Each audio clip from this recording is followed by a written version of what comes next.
We are now here with our friend Neil, aren't we? Yeah, I was looking at him because he was chuckling. He was trying not to chuckle too hard at I you. know, it stinks. He was trying to keep a serious face. I'm sorry about that. You guys are too funny. Yeah, oh yeah, right.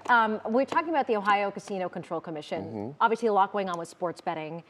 The sports betting industry is noticing, well, after they noticed, the commission noticed several violations of their rules. I want to get that right.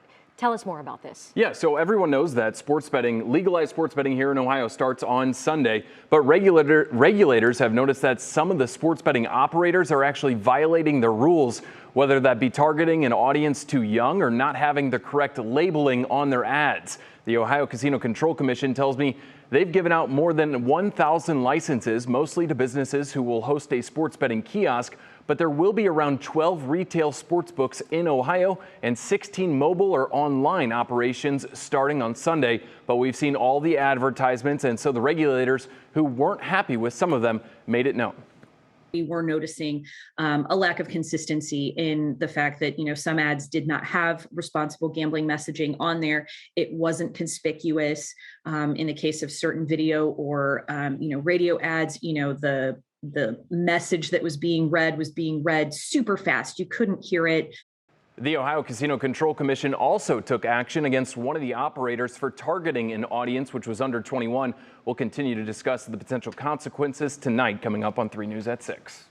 I imagine they must have taken into consideration the sort of extra force they're going to have to use to try and enforce all of these stipulations and rules now. And there's so many at the point where it's like you see them on social media every time you scroll. You see them on Facebook every time you scroll. You hear them on radio when you're driving into work, and you see them on TV. So it's one of those things that you can't really get past right now. They're everywhere. And obviously the regulators are noticing, and they're taking precautions because they want to keep people safe, because like we've mentioned it before, and we're going to continue to mention it, gambling can become an addiction. It can become an issue for people. So they're trying to take all the precautions necessary and get those responsible gambling messages out there and to the public, not in that little small writing or heard very quickly on the radio. Which is the right thing to do, because addiction is obviously very real. It impacts maybe a lot more people than you realize.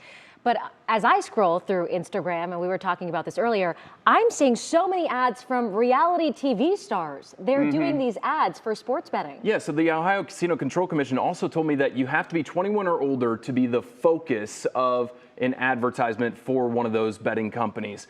So it's a really interesting point. They said if a player in a sport or activity is under the age of 21, it's okay because they're not the focus of the advertisement that's on it. So I guess if a fine line. If a soccer player was under 21 or something, or a hockey player was under 21, then it would be okay because they're showing that this is just all part of the sport and the gambling industry. Well, what will be interesting with all of these commercials that we're just being bombarded with right now is, will it be like a political season where once the election happens, it's over? And once we get to pass, these opening up, is this going to end too? Or is this forever now? Are we all going to be living in these commercials and hearing all these, I don't know. I hope it's the former. Speaking visually. Thanks, Neil. Appreciate the info. Yeah, thank you for keeping on this. We appreciate it.